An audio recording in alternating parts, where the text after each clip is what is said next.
नमस्कार, मैं मोहम्मद आसिफ और आप देख रहे हैं SPN 9 न्यूज़। इस वक्त बेहद खास मेहमान मेरे साथ मौजूद हैं शाहजेब, आपका बहुत बहुत स्वागत है। कल हम सब ने देखा कि कोर्ट में जो है उद्धव ठाकरे और एकनाथ शिंदे के वकील दलील दे रहे थे, किसकी शिवसेना को लेकर तैयारी हो रही थी। लेकिन उद्धव ठाकरे आखिर किस हिसाब से कह रहे हैं कि शिवसेना उसकी है, या एकनाथ शिंदे किस हिसाब से कह रहे हैं कि शिवसेना उसकी है? क्या लगता है आपको, किसकी है? देखिए, कोई भी पार्टी होती है आसिफ, पार्टी नीति से चलती है, नीतियों से चलती है। तो अगर कोई पार्टी गठित होती है तो उसकी नीति क्या है उसको देखा जाता है। और अगर पार्टी किसी नीति पर बनी है, किसी नीति पर उस पार्टी को जनता ने जिता करके लेकर के आई है, तो वो नीति जो है उसको बरकरार रखना चाहिए। लेकिन यहाँ पर उद्धव ठाकरे ने क्या किया कि अपनी नीतियों को, जो उनकी हिंदुत्व की, शिवसेना की जो मुख्य नीति थी, जो बाला साहेब ठाकरे की मुख्य नीति थी हिंदुत्व की, उसको भुला करके वहाँ पर उन्होंने काम किया। तो मैं माफ़ी चाहता हूँ, रोकना। अब मुझे इस बात का प्रमाण दीजिए और साबित दीजिए। एक तरफ राज ठाकरे कहते हैं कि बाला साहब ठाकरे के सबसे बड़े जो भक्त हैं हम हैं, हिंदुत्व के मसीहा हम हैं। नमरीत राणा, रवि राणा कहते हैं कि हमारे से बड़ा जो है हिंदुत्व का मसीहा कोई नहीं है। तो सब तो भाई हिंदुत्व कह रहा है, कैसे पहचान करें कि कौन असली हिंदुत्व है? संजय राउत कहते हैं मेरे खून में ही हिंदुत्व है, कैसे यकीन करें? देखिए, खून में हिंदुत्व है। यहाँ पर देखिए, हिंदुत्व एक नीति जो इन नेताओं ने लेकर के आई है। हिंदुत्व से इनका मतलब है कि हिंदुओं का बचाव, हिंदुओं का समर्थन, और वो भी खुलकर कट्टरता से। जो शिवसेना का जो आइडियम्स है, जो शिवसेना का, वो हिंदुत्व को खुल करके समर्थन करना और हिंदुत्व का बचाव करना। और संजय राउत अगर कह रहे हैं कि मेरे खून में हिंदुत्व है, तो वो खून में हिंदुत्व उनकी नीतियों से, जो पार्टी ने विगत कार्रवाई किया, चाहे हम लाउड स्पीकर वाला मुद्दा ले ले, चाहे हनुमान चालीसा बजाने वाला मुद्दा ले ले, तो वहाँ पर जो उद्धव ठाकरे का फैसला रहा है या संजय राउत का बयान रहा है, उससे ये साफ दर्शाता है कि उद्धव ठाकरे जो है हिंदुत्व को भूलते चले जा रहे हैं। और दूसरी चीज ये कि एक सेकुलर पार्टी कह रहे हैं कि नहीं, एक मिनट, आप कह रहे हैं कि उनको राजनीति करने दें, गुंडागर्दी करने दें, सड़कों पे आके कोहराम मचाने दें, मस्जिद को जो है गिरा दिया जाए, मस्जिद पे से बंद किया जाए, यही चाह रहे थे कि कानून लोग हाथ में ले? मस्जिद को गिरा, ठाकरे ने क्या किया? यही तो किया, मना किया उनको बजाने से? नहीं, मस्जिद गिराने और मंदिर गिराने की यहाँ पर बात ही नहीं है आसिफ। यहाँ पर बात है कि ठीक है, आप अपने समुदाय के लोगों को समझाएं। तो राज ठाकरे क्या कह रहे थे? यही कह रहे थे, या तो तुम बंद कर लो ना, ताकि हम सामने में हनुमान चालीसा बजाएंगे। और क्या कह रहे थे, कानून हाथ में लेने को दे दें क्या? नहीं, कानून हाथ में लेने की यहाँ पर बात कहाँ से आई? कानून हाथ में लेने उद्धव ठाकरे किसी को नहीं देना चाह रहे थे।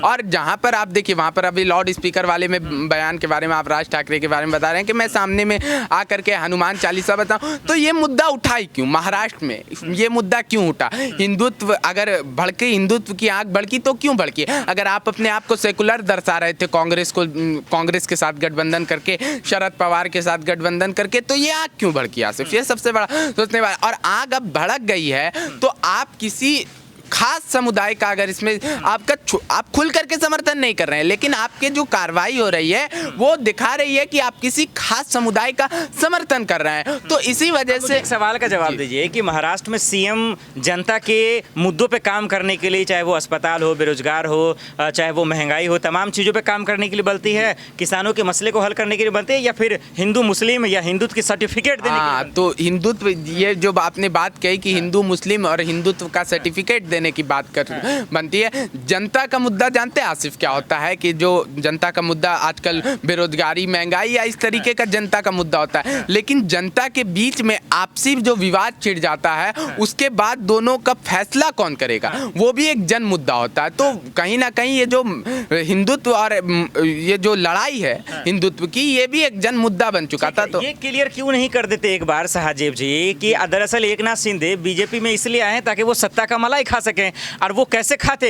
तब जाके ये बोलते कि मैं तो हिंदुत्व का जो है दरअसल मैं सबसे बड़ा मसीहा हूँ, क्योंकि वो हिंदुत्व का जिक्र लेते नहीं तो सत्ता की मलाई खाते नहीं। ये बोले ना, साफ साफ खुलेआम झूठ बोले। महाराष्ट्र की जनता हिंदुत्व चाहती है ना आसिफ, महाराष्ट्र की जनता हिंदुत्व चाहती है, और कोई नहीं चाहता। महाराष्ट्र की जनता हिंदुत्व चाहती है। महाराष्ट्र की जनता ने उद्धव ठाकरे को उस वक्त जिताया था जब उन्होंने हिंदुत्व की पार्टी भाजपा के साथ गठबंधन किया था। बाद में उन्होंने गठबंधन अपना बदल करके किसी और के साथ सरकार बना ली, लेकिन जब उद्धव ठाकरे ठाकरे को लेकर के आई थी महाराष्ट्र की जनता, तब वो हिंदुत्व का ही वादा करके आए थे। मैं आपको याद दिलाऊंगा, उद्धव ठाकरे का एक पोस्टर काफ़ी ज़्यादा वायरल हो रहा था महाराष्ट्र में कि असली हिंदुत्व को पहचानो, हिंदुत्व को पहचानो, यानी अपने आप को हिंदुत्ववादी बताने का प्रयास कर रहे थे।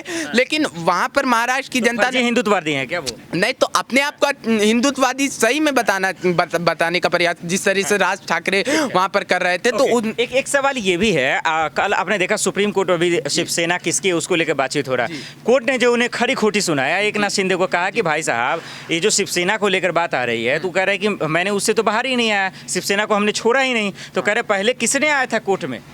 देखिए, जहाँ पर देखिए अगर एक नाथ शिंदे वहाँ पर मुख्यमंत्री बने हैं आज से, तो कोई भी अगर मुख्यमंत्री बनता है, पार्टी का कोई भी नेता अगर मुख्यमंत्री बनता है, तो उसमें बहुमत देखी जाती है कि जितने भी विधायक हैं उनका किसके पास समर्थन है, किस पे समर्थन है उतने विधायकों है। तो अभी तक महाराष्ट्र का जो है मंत्रिमंडल क्यों नहीं हो रहा है? नहीं, तो वो आप देखिए ना कि समर्थन है इतने सारे विधायकों का, क्योंकि अभी भाजपा के साथ मिलकर के इन्होंने सरकार बना ली है। तो आप देखिए कि यहाँ पर जो ज़्यादा से ज़्यादा विधायकों का यहाँ पर इन्हें समर्थन है, और एक नाथ शिंदे मुख्यमंत्री अगर बने हैं तो उद्धव ठाकरे को वहाँ जो जितने भी विधायक हैं उनको उनका समर्थन नहीं था। तो आज एक नाथ शिंदे पसंद है एज ए मुख्यमंत्री, अगर विधायकों की बात करें, और जनता की भी अगर बात करें, क्योंकि जनता क्षेत्र से आते हैं। तो मैं पूछ रहा हूं सर कि इतने जब पसंद है, इतने महबूब हैं, इतने खास हैं, फिर बीजेपी में मंत्रिमंडल हो का ही नहीं रहा? अभी तक कहाँ दिक्कत? आज होने वाला था, आज भी कैंसिल हो गया। देवेंद्र फडणवीस दौड़ के दिल्ली चले आते हैं, एक नाथ शिंदे दिल्ली आने वाले रहते हैं, उसको कैंसिल कर देते हैं। क्या समझा जाए, कितना लोचा है? आपसी समझौता अभी नहीं हो पा रहा है भाजपा बात को लेके नहीं हो आपसी समझौता की, क्योंकि देखिए जितने भी मंत्री जो है, जो मंत्री और विधायक जितने भी एक नाथ शिंदे के साथ आए हैं, तो वो भी चाहेंगे कि हम अपना राजनीति में एक पैठ बनाए, एक बड़े नेता के तौर पर हम भी साबित हो। तो वहाँ क्योंकि बुरी तरह से फंस गए फिर बीजेपी में जाके। देखिए, फंसने का क्या, फंसे तो उस समय भी नहीं थे जब जिस टाइम देवेंद्र फडणवीस सीएम बन रहे थे, लेकिन अब वहाँ पर सीएम तो बन गए ना एक नाथ शिंदे, और वहाँ पर देवेंद्र फडणवीस ने कुर्बानी दे दी। लेकिन अब भाजपा के और अन्य जो विधायक है वो कुर्बानी देंगे कि नहीं, वो भाजपा की आला कमान तय करेगी। इसी बात को लेकर देवेंद्र फडणवीस अभी दिल्ली का दौरा कर रहे हैं। किसकी जीत होगी? शिवसेना को लेकर जो लड़ाई चल रही है, दरअसल मैं यही जानने की कोशिश कर रहा हूं कि दरअसल शिवसेना होगा किसका? क्या उद्धव ठाकरे का होगा, जैसा शाहजेब बता रहे हैं, वो तो कहीं से उम्मीद नहीं लग रहा।